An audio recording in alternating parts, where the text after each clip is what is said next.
আসসালামু আলাইকুম রহমতুল্লাহ। সম্মানিত ফেসবুক ইউজার বন্ধুরা, দেখতে পাচ্ছেন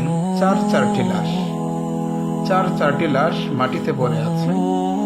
তার প্রতিবেশী, আত্মীয় স্বজন, পরিবারের লোকেরা কান্নাকাটি করতেছে এবং উৎসুক জনতা তাদের বিশাল উপস্থিত এবং পুলিশ প্রশাসন তাদের উপস্থিত দেখা যাচ্ছে।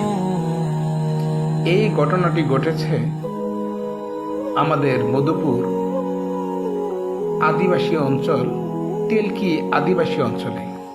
কিভাবে ঘটলো, কোথায় ঘটলো, আমি নিয়ে যাচ্ছি সেখানে আপনাদেরকে।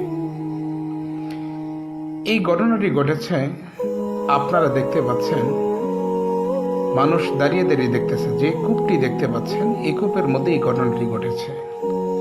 এই কূপের মধ্যে প্রথমে একটি বকরির বাচ্চা, ছাগলের বাচ্চা পড়ে যাওয়ার পরে সেটা তোলার জন্য 8-10 বছরের একটি বালক সেখানে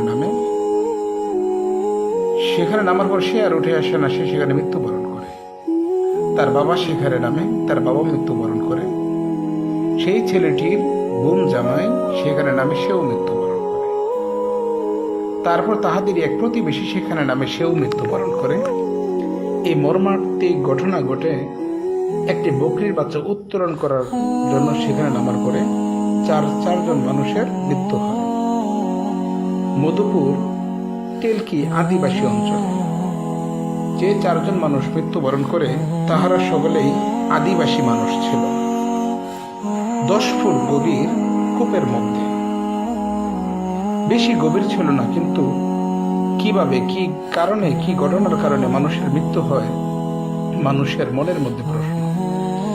কেউ বলতেছে বিষক্রিয়ায় মৃত্যুবরণ করেছে, আবার কেউ বলতেছে সাপের দংশনে মৃত্যুবরণ করেছে, কিন্তু কোনো কিছুরই হদিস পাওয়া যায় না। এটাই জনমনের সকলের প্রশ্ন, কিভাবে তাহাদের মৃত্যু হয়। আল্লাহ তাআলাই জানে তাহাদের